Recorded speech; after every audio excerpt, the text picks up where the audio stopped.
Sveicināti Ekonomikas un kultūras augstskolas raidierakstā Aprit prasme, kurā mēs kopā ar ekspertiem runājam par ilgspējīgu nākotni, aprits ekonomikas principiem un to praktisko ieviešanu mūsu ikdienā. Šis ir mūsu pirmais raidījums, un mēs esam priecīgi uzsākt šo sarunu ciklu ar diskusiju par tēmu, kas šobrīd ir īpaši aktuāla – par zero waste jeb bez atkritumu dzīvesveidu.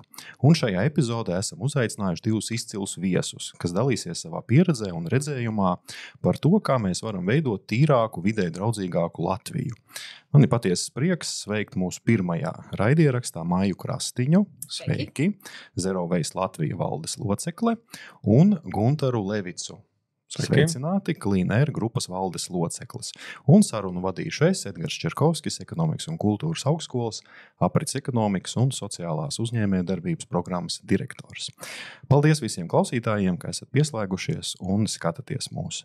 Sāksim noteikti, Maija, ar pašu galveno. Kas tad īsti ir zero waste? Jo man ir aizdoms, ka daudz cilvēku, kas varbūt neīpaši labi orientējas angļu valodā, varētu nesaprast, kas tad tas ir. Vai tu varētu lūdzu paskaidrot? Tīri tehniski zero waste nozīmē nulles atkritumi vai bez atkritumiem. Bet šobrīd tā retrospektīvi skatītos, man liekas, ir noticis pārpratums. Visu kustību, un kas ir saistīts ar zero waste, patiesībā vajadzētu pārsaukt par apritīgumu, apritumiem, aprits ekonomiku, jo patiesībā jau tāds zero waste nepastāv, ja nu vien Instagramā, protams, ir 101 influenceris, kas mums parādīs, kā viņš kaut ko burkā izdara, un tas varbūt ir 0,01% no iedzīvotājiem. Tā kā zero waste patiesībā ir ceļš uz mazāk atkritumiem, kas principā ir tas pats, kas aprits ekonomika. Tā kā, pavisam vienkāršs koncepts. Zero Waste Latvija organizācija, ar ko jūs nodarbojaties? Kādi ir jūsu galvenie virzieni? Mūsu galvenais virziens ir atkritumu samazināšanas centieni, un mēs radāmies kā Facebook grupa, un tagad jau pamazām augot, mēs esam kļuvuši par mazliet nopietnāku organizāciju, un darbojamies arī ar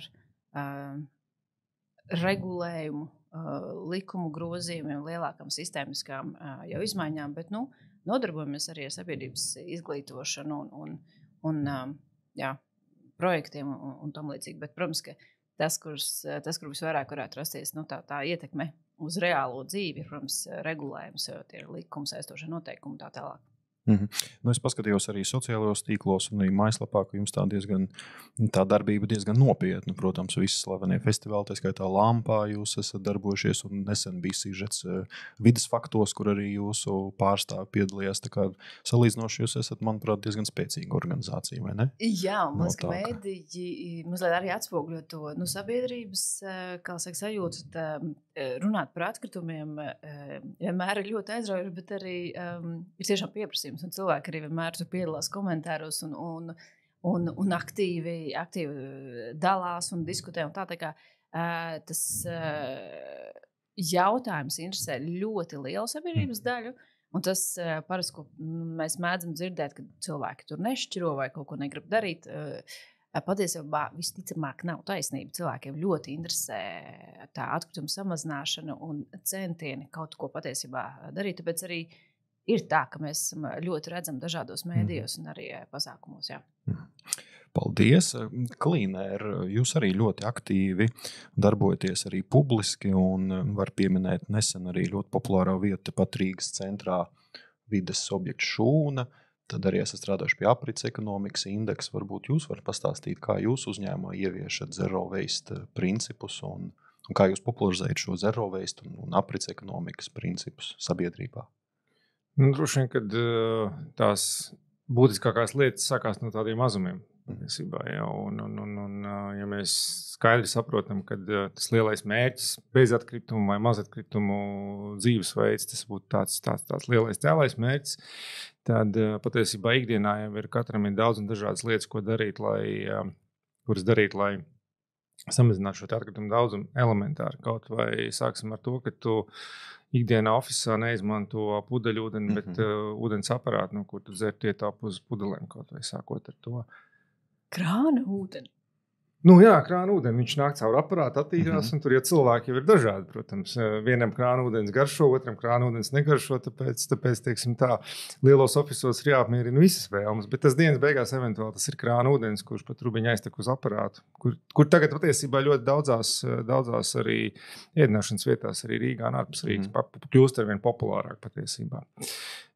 Tā ir, teiksim, tāda viena lieta, nu, tad interesantāka lieta, kas mums ir, ko mēs tādā industriālā mērogā esam sākuši darīt. Mēs, pēc cik mēs esam atkrituma apsaimniekotāji, mēs klientiem liekam konteinerus. Nu, agrāk vai vēlāk tie konteineri savu mūžu nokalpo, salūst vai kā citādi beidz galu. Tad kopš pagājušā gada, kad atklājām, sākām pārstrādāt plasmasas granulas, mēs arī šos te konteinerus, kas ir saplīsušie konteineri no klientiem, pārstrādājam jau granulā un sūtam viņu tam pašam konteineru ražotājiem, kurš atkal viņus laiž tajā apritē, teiksim tā, un tas cikls tā lēnām griežās uz priekšu.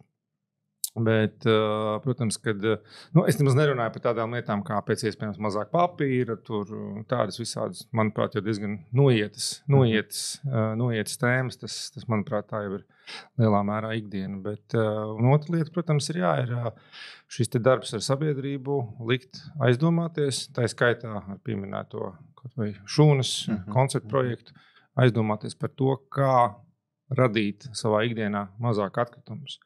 Jo ar šķirošanu vien mēs ļoti tālu netiksim, ir ļoti daudz atkritumu, kurus nevar pārstrādāt, tas vienkārši tehnoloģiski nav iespējams. Tāpēc īpaši tādu atkritumu neradīšana ir patiesībā tā visa esence.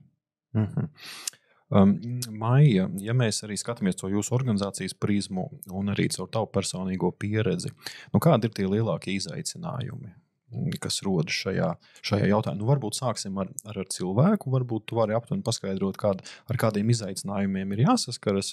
Varbūt tā ir cilvēka neizglītotība, varbūt cilvēkiem ir slinkums ieviest savā ikdienā zero waste, un pēc tam varbūt pāriesim uz tiem izaicinājumiem, ko jūs kā organizācija saredzat. Es patiesībā neredzētu, ka cilvēks ir problēma. Tam cilvēkam tā sistēmiski ir uzgrūsta ārkārtīgi liela atbildība. Ka viņam ir jādara, viņam ir jāšķiro, viņam ir pienākums visu kaut ko tur darīt. Bet tā otra puse patiesībā nav īsti sakārtota. Ir daudz lietas, kur cilvēki atdurās pret tādiem sistēmiskiem šķēršļiem.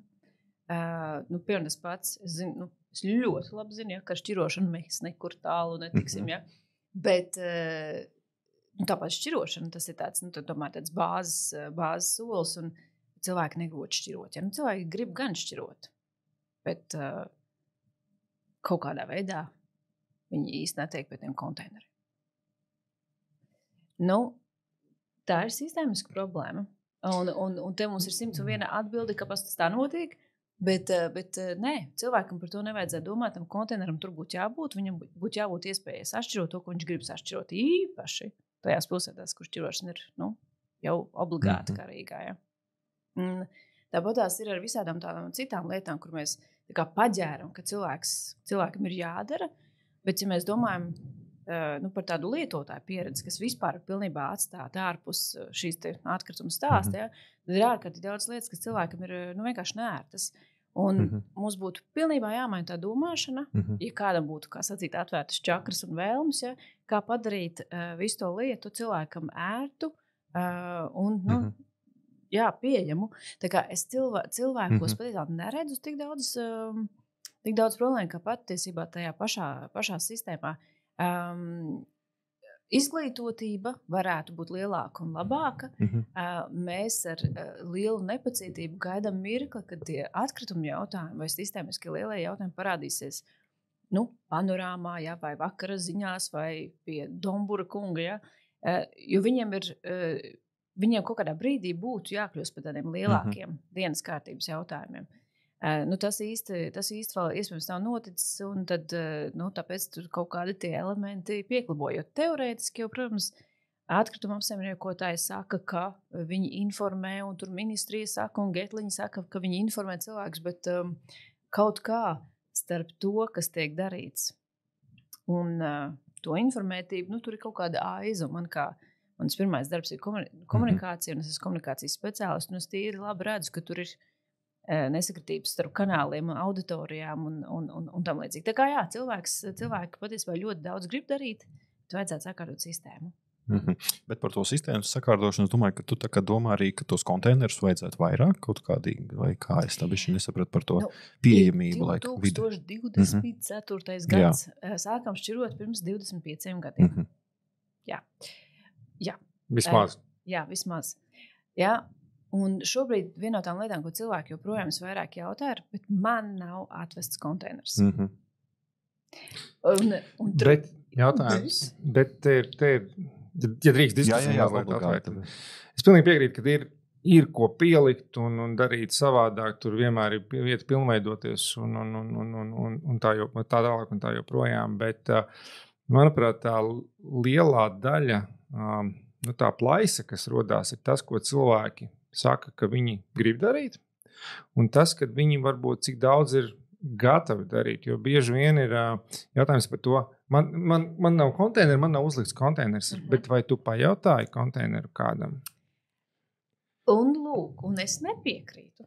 Es nepiekrītu cilvēkam tāda, kā ir tā mūsu ikdienas rutīna un darbu apjoms, īpaši šajā laikā, šajā valstī, šajā pilsētā, tas ir nesaprātīgi prasīt no cilvēka, lai viņš iet un cīnās par savu iespēju šķirot un pieprasīt konteineru. Tad klausītājiem ir jāzina, mīļie klausītāji, ja jums nav mājās šķirošanas konteinera, tad tas ir jūsu pienākums šo konteineru mājas vai atkrituma apsaimniekotājiem palūgt. Tā ir tā lieta. Es domāju, ka tas tiešām vairāk ir nevis sistēmas, bet paša cilvēka uzdevums. Cilvēks to nezina. Un pat vēl vairāk.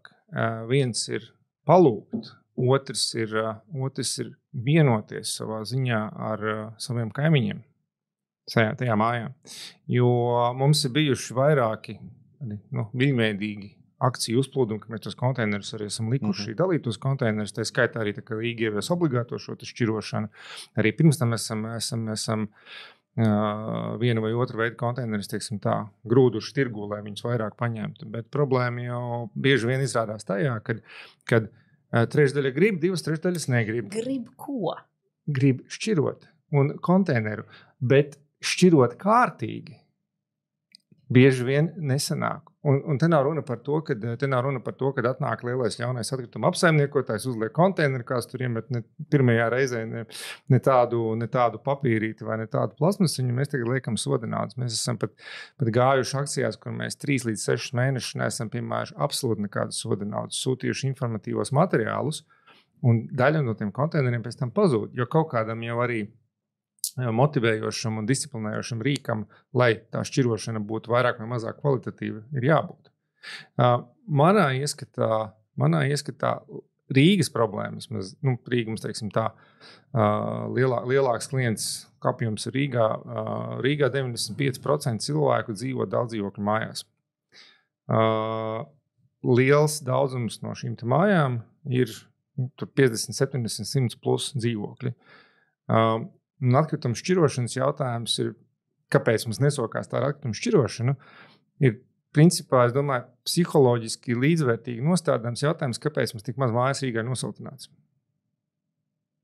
Tāpēc, ka cilvēki nespēja savā... Es piekrītu, ka tā ir sistēmiska problēma, pilnībā piekrītu.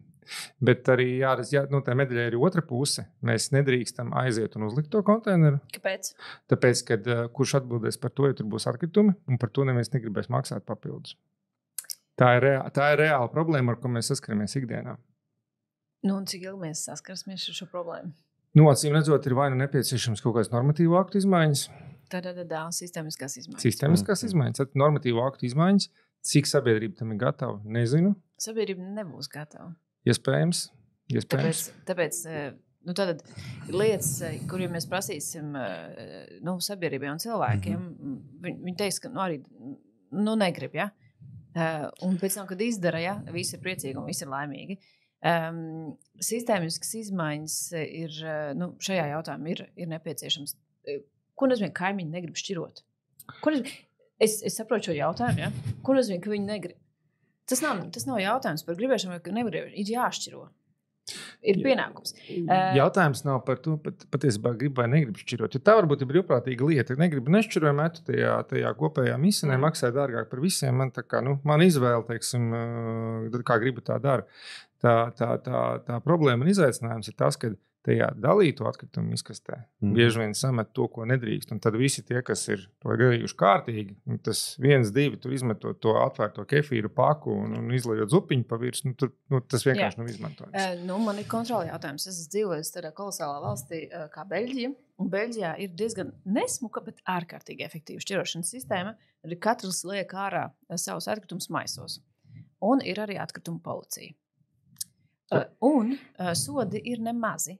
Pirmais sods, ja nemaldos, ir 75, tad 125, un pēc tam 250, un pēc tam ir jau 500 eiro. Par katru reizi, kad pieķer nešķirojot. Ja?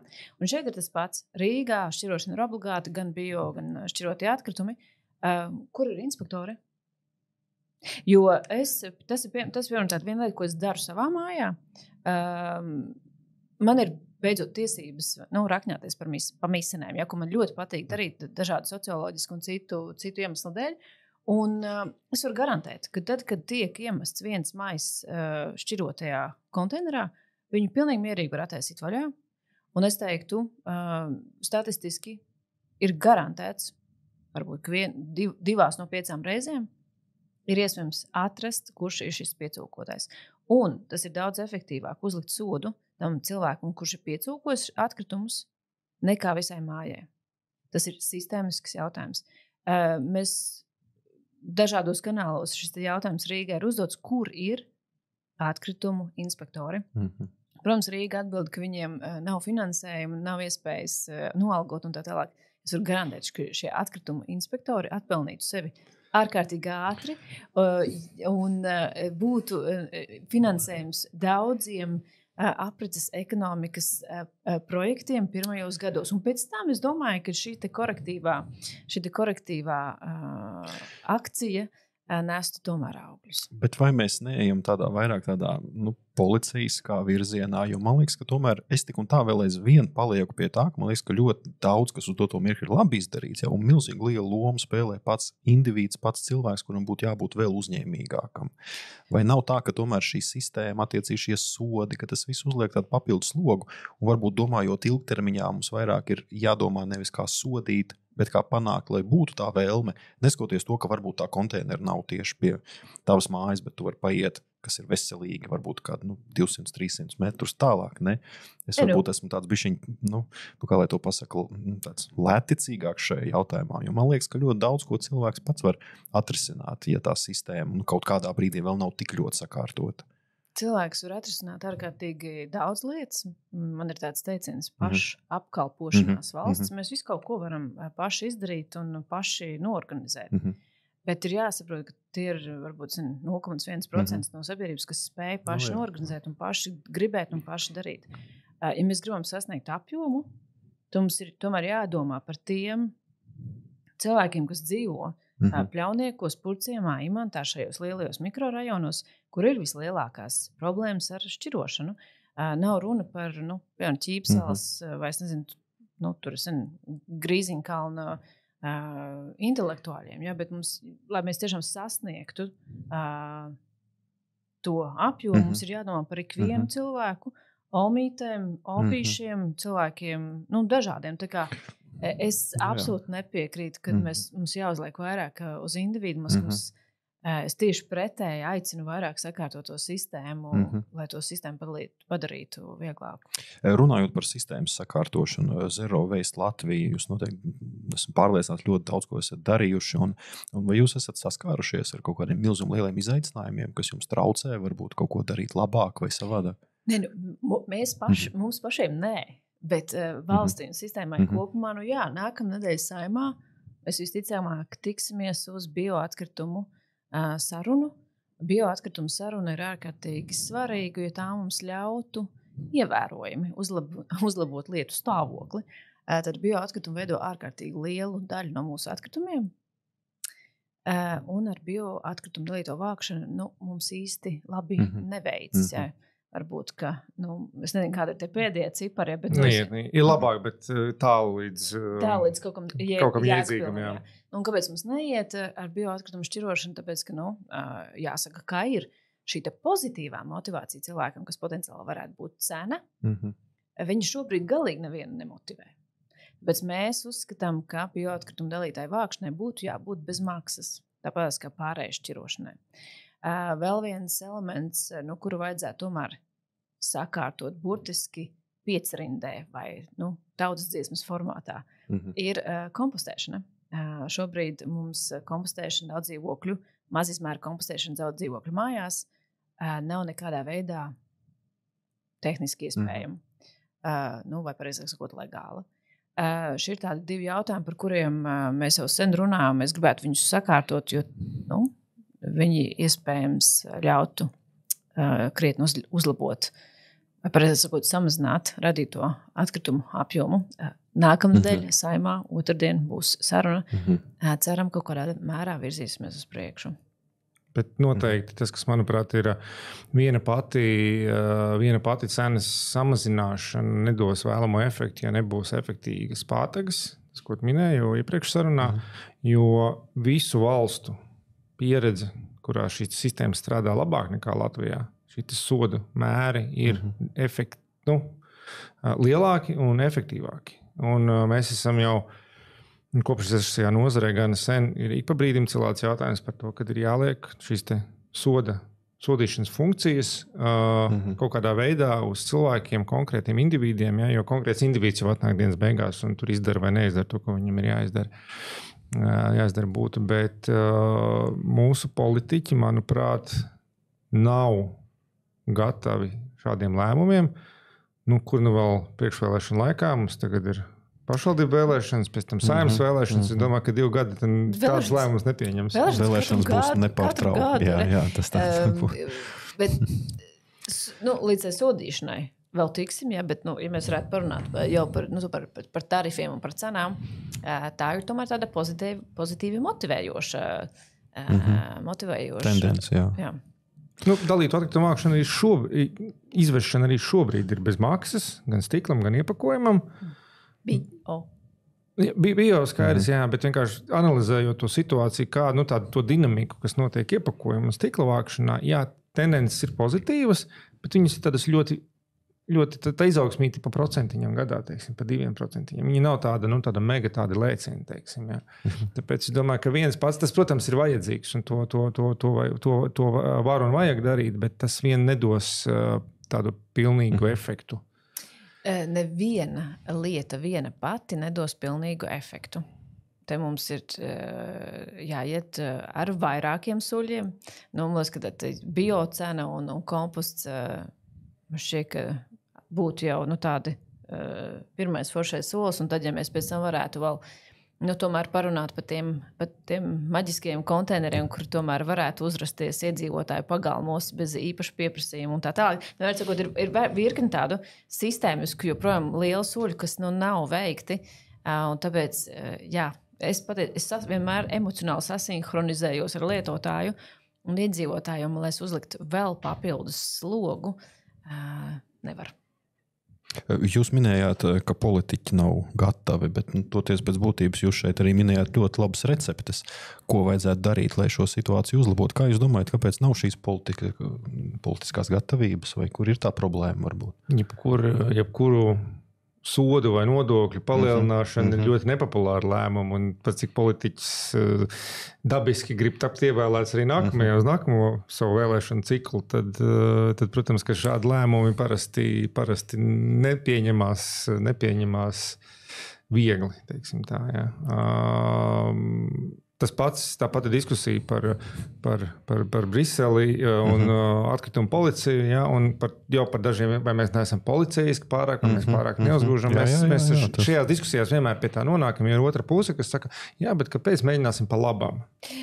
Jā, bet 25 gadi ir pagājuši. Es domāju, ka te ir jau tā kā viena paudze izaugusi, ja, varbūt ir gana gaidīts, ja, ka ar labo mainīsies. Bet vai tiešām mums vajag atsaukties uz 25 gadiem? Jo man liekas, ka tomēr, ja mēs runājam par par tādu zero waste, par aprits ekonomiku, ka tiešām tas uzplaukums ir noticis, varbūt pēdējos 5 gadus, jo, es negribētu teikt, ka, ja mēs 25 gadus atpakaļ, ka tur sākotnēji bija milzuma liela informētība, tam līdzīgi, man liekas, ka mums ir tas posms jāpaņem nedaudz mazāks. Varbūt vismaz pēc, pirms Covid laiks vai pēc finanšu krīzes laiks, jo man liekas, tie 25 gadi, cik tad tur bija tas sākotnēji, pirmie tie 10, 15, nebija tā, ka kaut kas ļoti notika. Man liekas, tieši pēdējie pāris pat gadi ir. Jā, taisnība. Tie 25 gadi ir pirmā šķirošana. Bet, protams, ka par aprits ekonomiku, kā par konceptu, viņš ir aktualizēts tiešām pēdējos gados, kad nāk dažādas gan norādes, gan direktīvas, gan tendences, gan no Briseles, gan no citiem avotiem, jā. Jo man vienkārši tā visu laiku liekas, ka mēs kaut kādīgi visu laiku pieminam tos 25, kurš piemin 30 gadus un tā tālāk, bet, ja mēs saliekam visu to posmu no Latvijas tātad atzimšanas brīža un saliekam tos visus gadus, un tur pa vidu ir bijuši tik daudz visādi notikumi, ka varbūt mums nevajag atkal visu kopā skatīt, bet varbūt arī šajā jautājumā tieši vairāk atsaukties tiešām uz pēdējiem 5 gadiem. Un ja mēs paskatāmies to, kas ir noticis pēdējo 5 gadu laikā, man liekas, ka mēs esam spēruši fantastiskus soļus uz priekšu tieši gan zero waste, gan aprits ekonomikas jomā. Vai tā nav, vai es atkal esmu pārāk optimistiski šajā jautājumā? Man, protams, vienmēr gribētos, lai lietas iet ātrāk, bet par to aprits ekonomiku un arī aprits ekonomikas tiem plāniem, daudz runāts. Bet, tomēr tagad arī prasītos jau kaut kādas mazliet vairāk konkrētu soļu, gribētos teikt, un to konkrētību, gluži neredz. Tas, manuprāt, kas pietrūkst aprits ekonomikas diskursā un arī dažādos plānos, ir tas, ka tas plāns vienmēr bijis varamā, tad viņš tagad būs kemā, bet ir runa par ekonomiku. Un man liekas, ka tā ekonomika un finanšu ministrijas, tie ir vienmēr tie, kas ir iztrūkuši tajā diskusijā. Kaut kāds plāns ir, bet tā, lai viņš dzīvē taptu par konkrētām lietām, man liekas, ka mums vēl būs kāds laiciņš jāpagaida. Man prasītos stipri ātrāka rīcība, vismaz kaut kādās jomās, bet ļoti lēniet, manuprāt. Pilnīgi piekrīt. Mēs daudz runājam, ir kaut kāds mazais burbulis, kas kaut ko arī dara, bet tā lielā sabiedrības daļa patiesībā ir ļoti kūtra uz jebkurām pārmaiņām. Ārkārtīgi kūtra. Viņi apzinās, un mans personīgais viedoklis, ka viņi arī aptaujās visās, kur viņi saka, jā, mēs, protams, gribam, mēs arī šķirojam kaut ko mazliet pudeles taramātā liekam, mēs šķirojam, jā, tehniski mēs šķirojam, jā. Bet tā reālā darīšana bieži vien izpaliek kaut kādu, nezinu, tas ir slinkums vai vienkārši vieglprātības dēļ vai intereses trūkuma dēļ, grūti pateikt. Bet, jā, jūs arī minējāt raidieraksts sākumā tātad, ko tieši Clean Air dara. Jūs arī, mūs klausās arī citi uzņēmēji, un varbūt arī viņi pamazām sāk plānot ievies kaut kādus zero waste principus arī savā uzņēmumā un mācīties arī no jums, kā arī no labi tādu piemēru devēju. Kādas bija grūtības, kad jūs sākāt integrēt zero waste principus savā uzņēmumā? Vai jūs saskāraties ar kaut kādām grūtībām, kad jūs attiecīgi jau gribējāt virzīt kaut kādas idejas, varbūt par to pašu aprits ekonomikas indeksu, par šo šūnu, vai bija tā, ka jūs saskārāties ar izaicinājumiem, ar kuriem bija diezgan grūti galā, bet jūs tomēr beigās... Liels izaicinājums ir dati, kvalitatīvi datu trūkums, jo, lai pieņemtu kādus lēmumus, lai iet uz priekšu, vajag kaut kāda informācija, kurā balstīties. Un dati mums it kā no vienas puses ir ļoti daudz dažādas informācijas, no otras puses viņi ir diezgan tāda, kā lai saka, nekvalitīva, droši vien būtu pareizākais pateikts. Tā ir viena no tām lietām, ar kurām, principā, ja tu gribi kaut ko darīt šajā jomā, tad pašam ir jāsēžās, jāanalizē, jārok dziļumā un jāskatās. Un tepat arī aizejot tālāk ar visiem šiem te CO2 aprēķiniem un tādām lietām, kas ir tagad saistīti ar šo nefinanšu zinošanu, ko mēs esam sākuši, arī ir faktiski ir ļoti grūti. Droši vien jāsaka tā, ka tā nozare, tā vide tikai rodās šobrīd, jā, un tie dati tikai pamazām sāk tapt. Jo no vienas puses informācijas ir daudz, no otras puses, ka tev vajag specifiski kaut ko paskatīties vai no kaut kāda noteikta leņķa uz tām lietām paraudzīties, tad izrādās, ka to datu nemaz tādu kvalitatīvu, kur ātri varētu paņemt, daram šitā te, nemaz nav. Tā noteikti viena no lietām, kas pietrūkst šobrīd. Tieši, bieži vien arī piemin, ka mums arī Latvijā arī bieži vien nav šī datos balstītā lēmuma pieņemšana. Varbūt. Elementārs piemērs, vienkārši elementārs piemērs. Mums nesenā konferencē atkritumu jomā tika 3 dažādi cipari atskaņoti par to, cik Latvijā tiek noglabāti poligonos atkritumu. Vienus atskaņoja viena valsts iestāde, otrus atskaņoja privātais sektors, kurš balstījās statistikas datos, un trešos atskaņoja otrā valsts, cita valsts iestāde. Nebija tā, ka tur būtu pilnīgi kardināli pretēji, bet, ja mēs runājam plus mīnus 5% par lielām summām, tas ir būtiski, tas ir daudz. Tas ir absolūti, tas ir tiešām iespaidīgi, kā tie cipari var variēt, ja?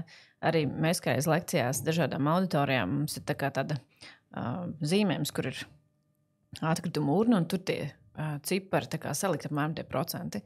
Un tā variācija, piemēram, tiem bioatkritumiem, viena saka 35, viena saka 40, viena saka 45, un viena saka 50. Kā var būt variācija, kur viena no 30 līdz 50? Tas nav tā, ka... Tur vēl var izskaidrot.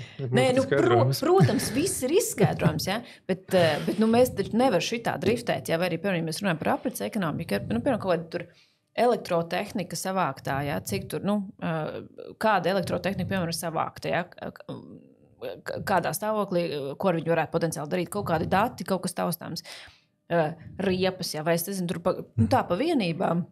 Man liekas, vēl trakāk ir ar datiem.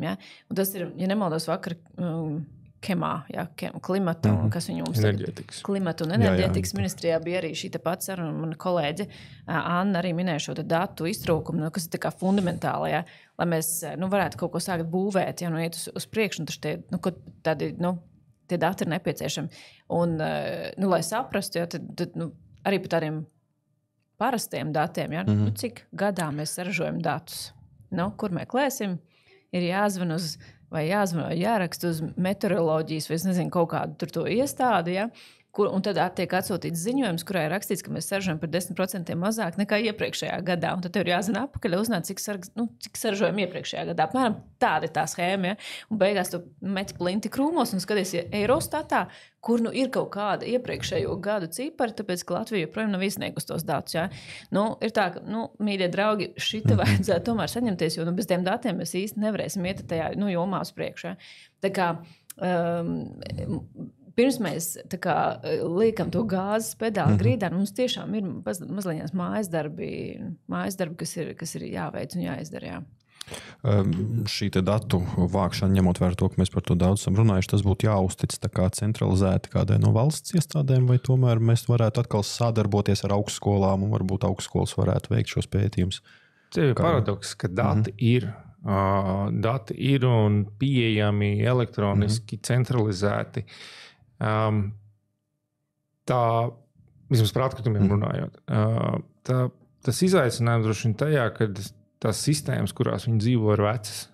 Viņas nav tikušas līdz laikam, viņas nav updatētas, latviski sakot, un tajā visā tajā katlā ar to informāciju tur izvilkt ārā tur, nezinu, kartupeļu gabaliņu vai burkānu gabaliņu, tas ir praktiski nereāli cilvēkam, kurš vispār ir no malas, no nozares, tad ar lielu galvas lauzīšanu un tādu pieredzes un kaut kādu mazliet intuīcijas sajūtu, tu vari kaut ko izvilkt ārā, bet tās sistēmas ir sarežģītas, tie algoritmi ir sarežģīti. Un dati, kas ir pieejami, ir ja mēs, teiksim, uzņēmumos, zinu, ka arī citos uzņēmumos tu visiem datiem seko līdzi, mēneša, ja tu neties dienas griezumā līdzi vai nedēļas griezumā, tad mēneša dati, tās ir, nezinu, nedēļa, maksimums pusotru, un tev ir dati par iepriekšo mēnesi, lai tu varētu pieņemt lēmumus. Šeit mums ir gads noslēdzās, paiet, visi sasniedz atskaites, tad ir kaut kādi pienāk Jāņi, tad sāk kaut kas parādīties. Tad kaut kur uz šo brīdi droši vien, kad tā plus mīnus varētu tur pie vēlēšanās to ainu savot par pagājušo gadu. Bet tik gads jau pagājis. Jā, tā kā dati ir... Pie datiem vajadzētu piestrādāt. Tā ir vēl viena lieta, kas tiešām būtu regulāri jāatgādina, ka mums vajadzētu kādu kolektīvo Excel, kurā varētu saspraust iekšā datus, jo viņi daudz arī ir, daļa ir arī slepeni, ja? Nedod Dievs, kāds uzzinās. Jā, tas tāds bāzes atgādinājums. Vēl paturpinot par tiem datiem, vai jūs, es tā vismaz esmu piefiksējis, ka parasti, kad sāk ievākt tos datus, tad pamazām aktualizējas milzīgi liels problēmas, vai tas tā nav? Jūs to nesat ievērojuši, jo piemēram, ja mēs runājam par mikroplasmas piesārņojumiem, ja?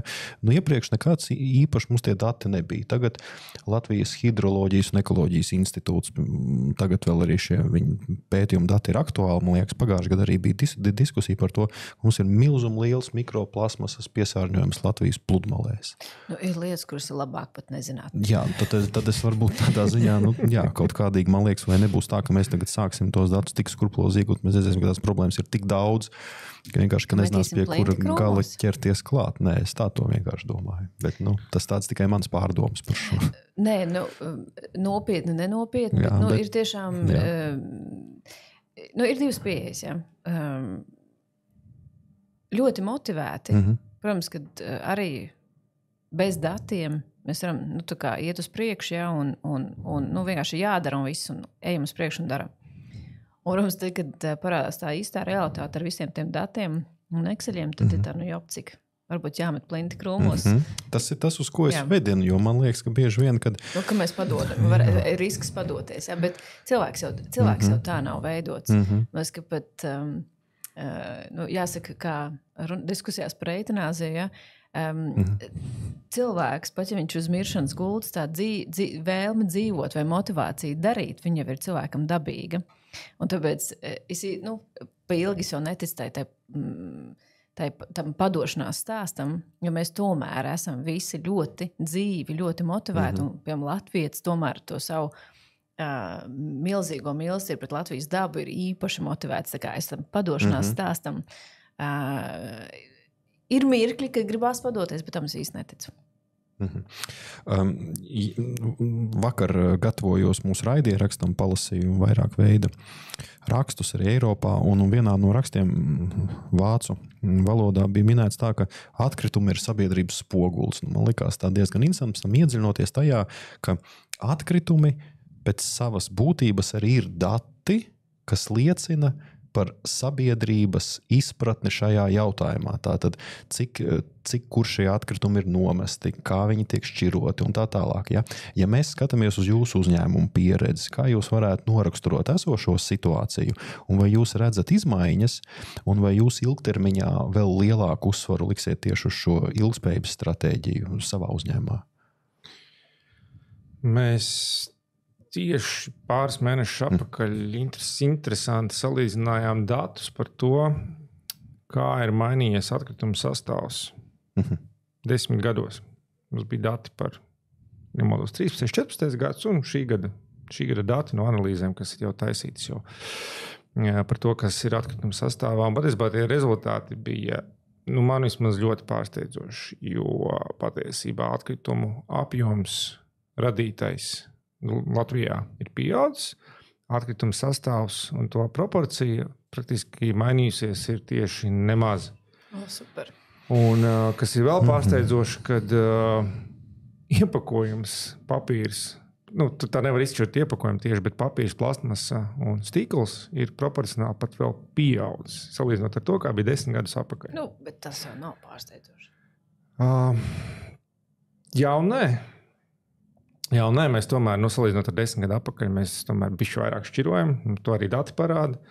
Ne tikai vairāk absolūtos ciparos, bet arī proporcionāli vairāk tiek sašķirots.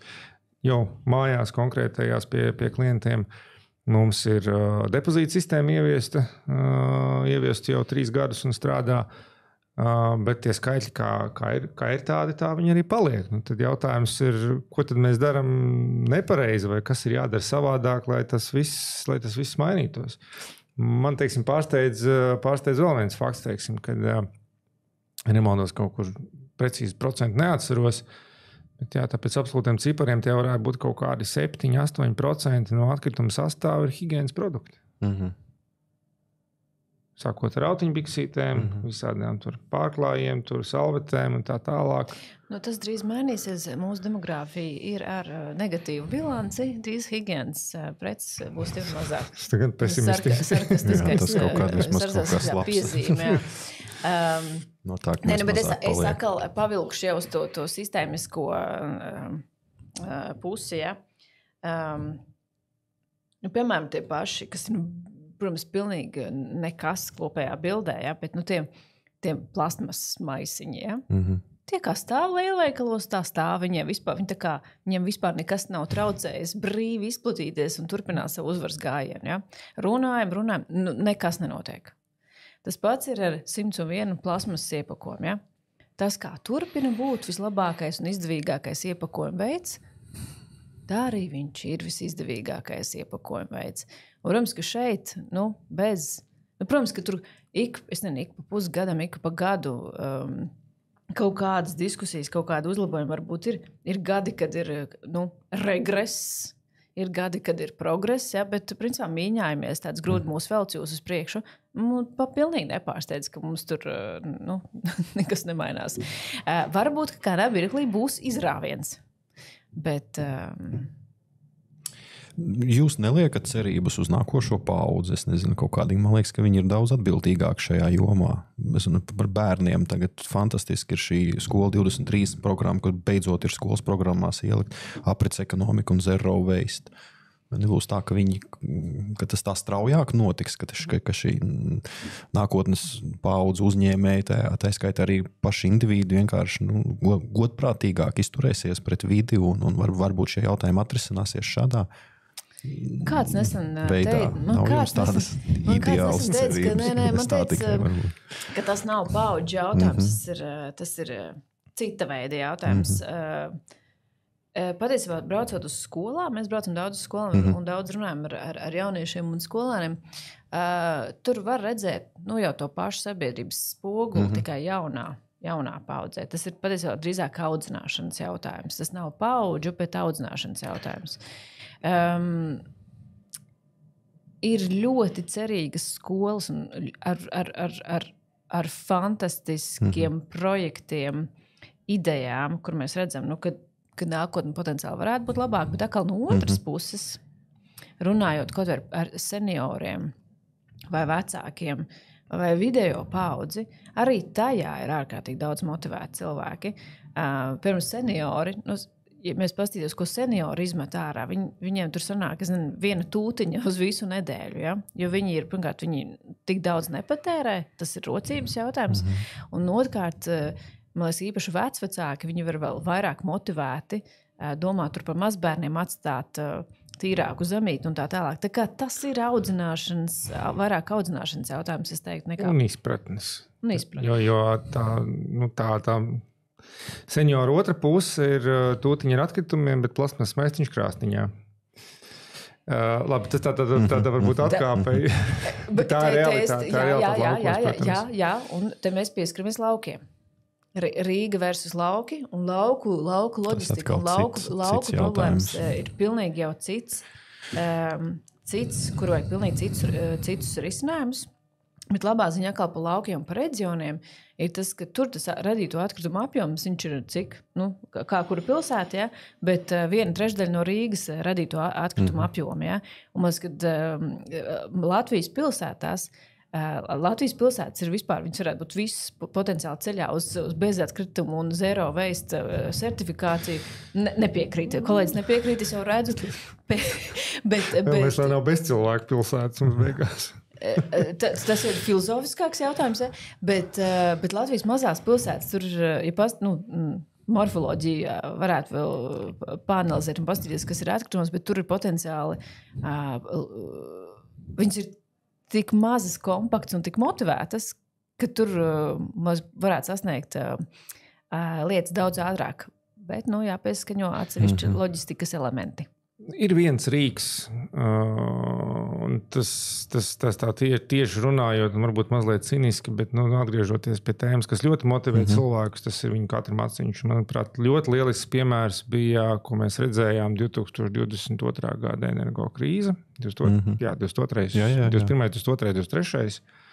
Pēkšņi visi sagrupējās gan grādus mājās, izdomāja, kā noregulēt mazākas, kad apkura kļuva mega dārga, gan saules paneļus salika, kuram bija, kur viņus likt tajā brīdī, un kad bija tas atbalsts, ka to varēja likt. Ja.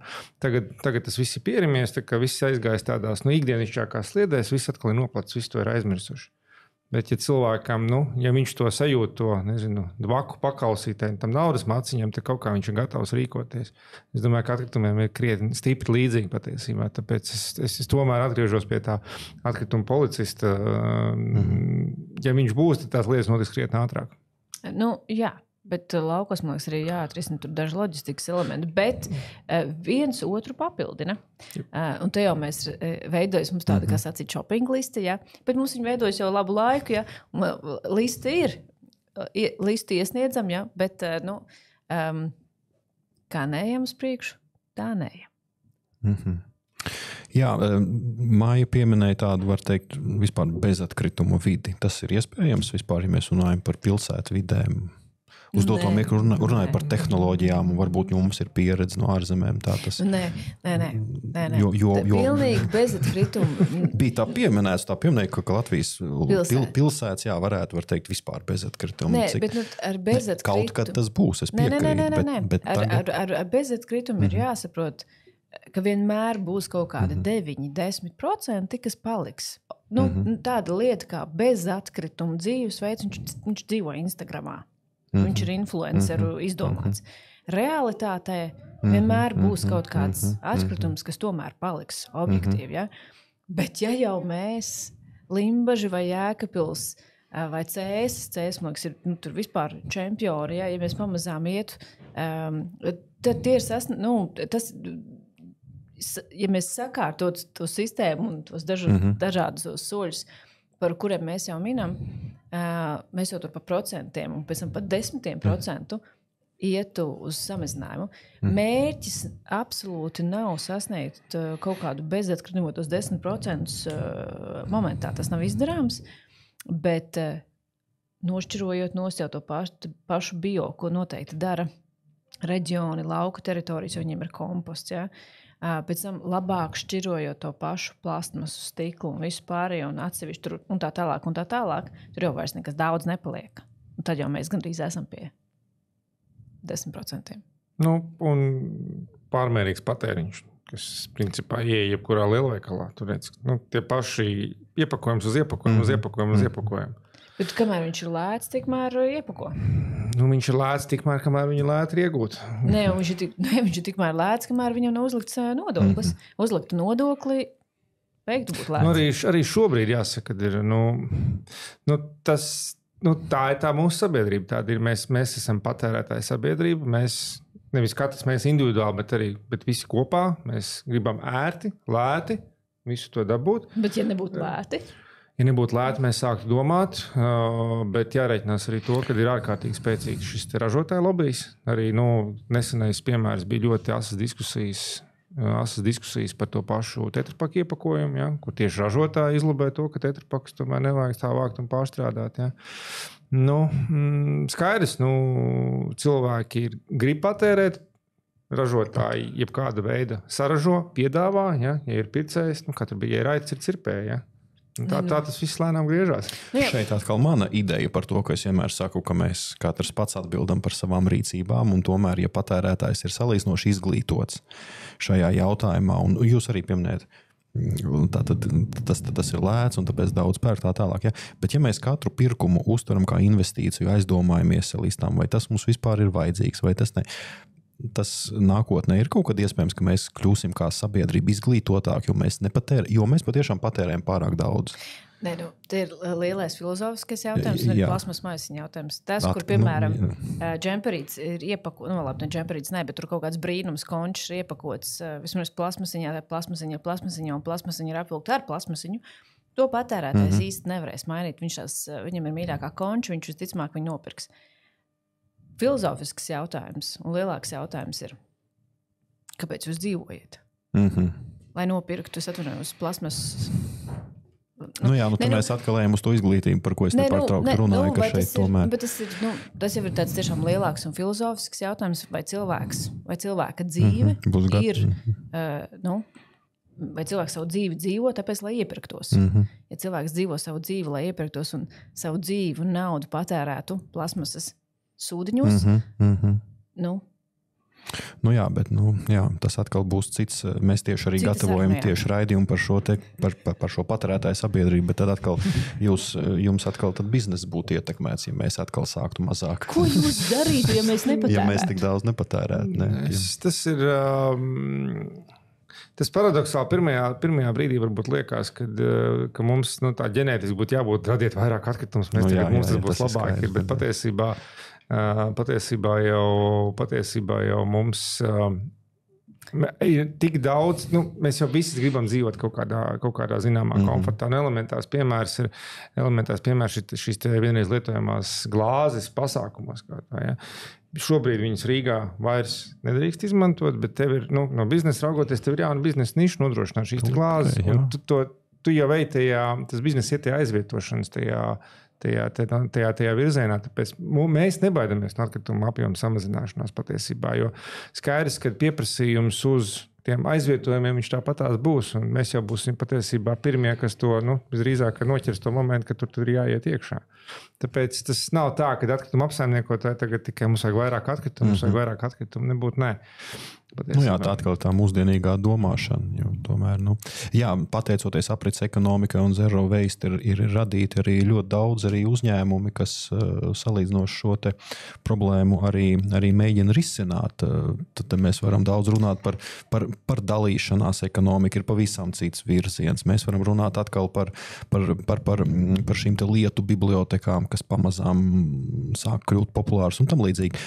Ja mēs skatāmies šādā virzienā, tad varbūt, ja mēs nedaudz atejam no šīm problēmām un izaicinājumiem, kur, kā mēs sapratām, ir ļoti, ļoti daudz, varbūt no sava skata punkta, no zero waste Latvija varbūt var minēt kādus pozitīvos piemērus, pozitīvās tendences, tādus tā kā veiksmes stāstus. Šodien būšu bēdīgo ziņu radio. Labie piemēri, patiesībā viņiem vajadzēja būt stipri vairāk.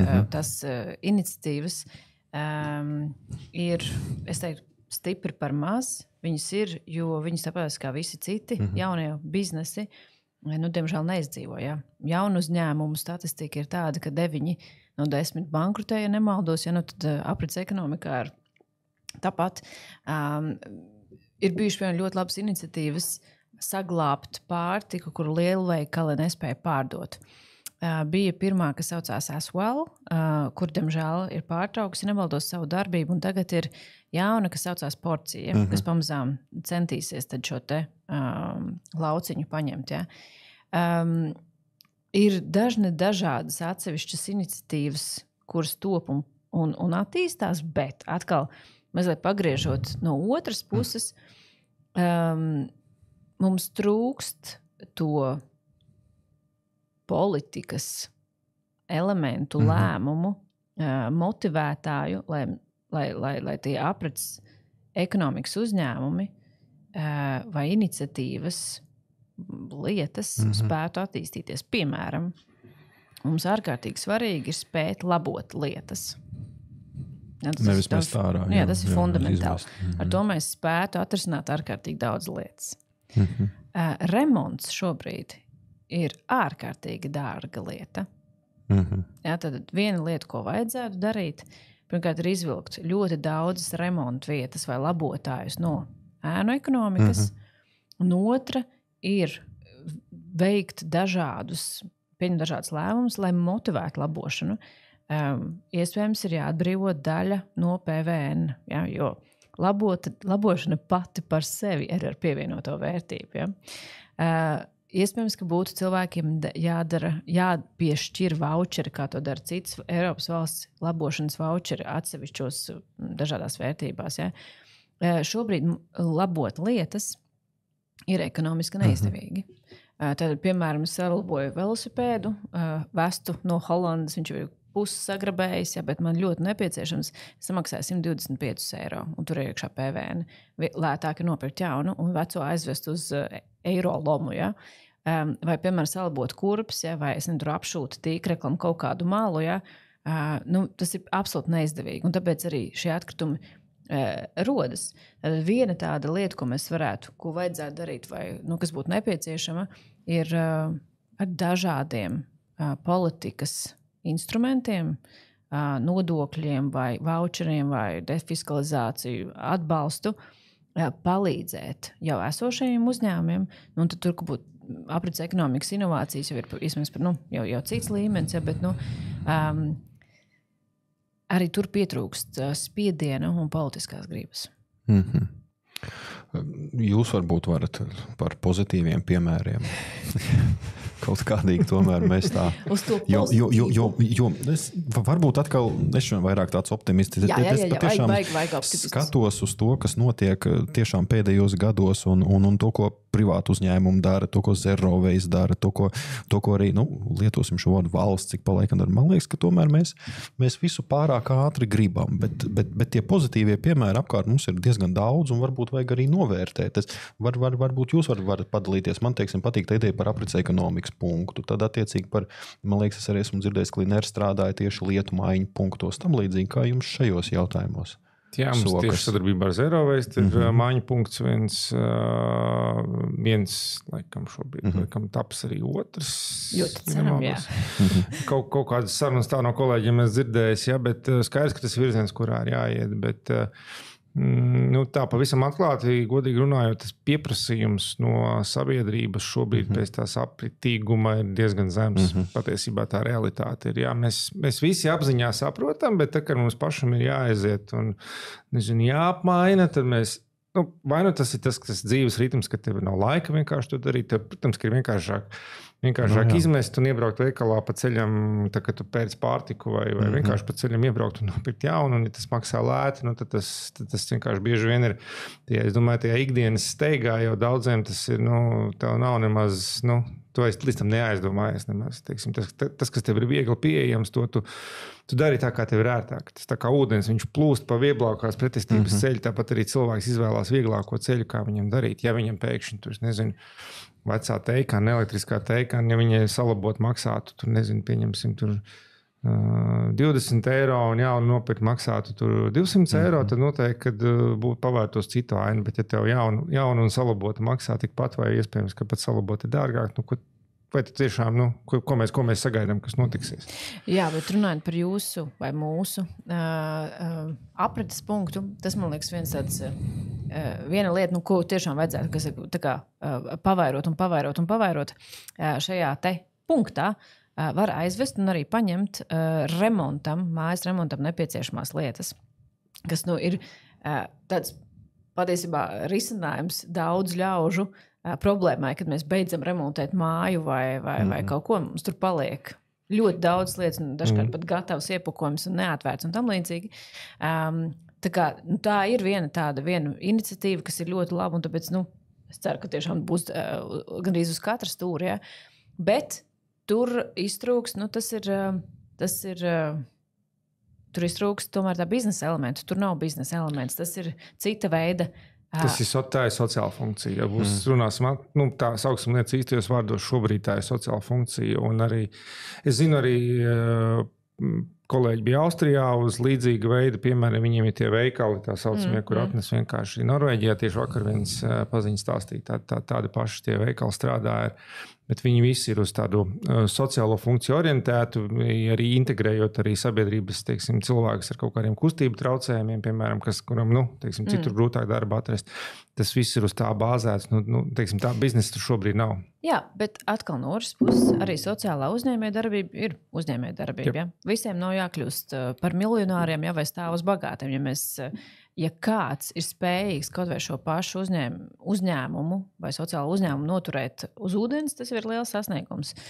Ja tā ir arī kāpēc ne pašvaldība, ja pašvaldība spēj savienot kaut kādas savas nepieciešamības, kas ir atkritumu samazināšana, potenciāli nodrošināt darba vietu vai resursus vai materiālus kaut kādām sociālām grupām, ļoti labi. Tai vienmēr nav jābūt uzņēmējdarbībai. Un iespējams, ka varbūt tā atslēga arī ir tāda, ja? Varbūt, ka daudzas aprites ekonomikas iniciatīvas īpaši šajā pirmajā fāzē nespēs kļūt par pilnvērtīgiem uzņēmumiem, klasiskā izpratnē, ka tās drīzāk būs citas uzņēmējdarbības formas. Ja? Iespējams, ka ieskrienoties, ja, vai, piemēram, jau skatoties citā līmenī, uz ārzemju piemēriem, ja, vai tā ir mākslīgais intelekts, kas, piemēram, optimizē materiālus restorānos vai šūšanā, ja, kas ļauj samazināt atkritumu apjomus, ja, vai kaut kādas tiešām inovācijas, kuras piedāvā produktu ar ārkārtīgi lielu pievienoto vērtību, tas jau ir cits līmenis. Bet šis pirmais tāds kopienas vai pašvaldības aprits ekonomikas līmenis, es domāju, ka viņš ir pilnīgi ok, ka viņš ir ar sociālās uzņēmējdarbības tādu tendenci. Jā, gan par kopienām, gan par inovācijām, gan par tehnoloģijām arī ir plānoti raidieraksts. Tā kā es domāju, ka šeit patiešām būs vesels lauks sarunām. Stunda ir pagājusi nemanām. Man jāsaka milzum liels paldies. Man liekas, ka šajā stundā patiešām bija ļoti daudz gan vērtīgu atziņu, gan mēs patiešām noformulējām gan izaicinājumus, gan problēmas. Un kā mēs zinām, problēmas definējums ir puse savas problēmas risinājumu. Man liekas arī tas, ko mēs darām, ka mēs runājam, ka mūs klausās un ka mēs paceļam šīs problēmas arī augstākā līmenī, arī var ietekmēt un vest mūs uz patiešām zaļāku Latviju, kā bieži vien šodien arī izskanēja, ka kārtīgam latvietim jāmīl savu zemi, un man liekas, ka mēs jau to darām, bet mums tiešām ir vajadzīgs lielāks biksts. Es laikam arī tomēr mainu savu domāšanu par to, ka ir vajadzīgs indivīdi ieguldījums, bet bez šaubām, ja ir sistēma, tad mēs varam vairāk ar to visu darīt, un man liekas, ka izcils piemērs arī Clean Air, kā tieši privātais sektors un uzņēmums, cik daudz var darīt gan izglītotības jomā, gan tai pašā brīdī sadarbojoties ar Zero Waste. Man liekas, ka šeit arī ļoti daudz izskanē arī patiešām pozitīvie piemēri. Tā kā paldies jums liels. Jā, Maija kaut ko vēl gribēja. Gaidam ar vienu lielāku sadarbību. Vēl lielāku, jā. Tas saucas manifestācija. Jā, un es domāju, ka daudz arī var mācīties. Šis arī ir labs veids, kā izglītība sajiet kopā ar nevalstiskām organizācijām, ar biznesu tieši arī mūsu podkāstā. Un visi tie, kas mūs klausās, varbūt arī aizdomāsies, ka kaut kas jādara vairāk. Jā. Vai savādāk, jā. Paldies liels mūsu viesiem. Šodien studijā Maija Krastiņa, Zero Waste Latvijas valdes locekle. Paldies. Un Gunters Levits, Clean Air grupas valdes loceklis. Paldies un uz tikšanos nākamajos raidījumos. Atā.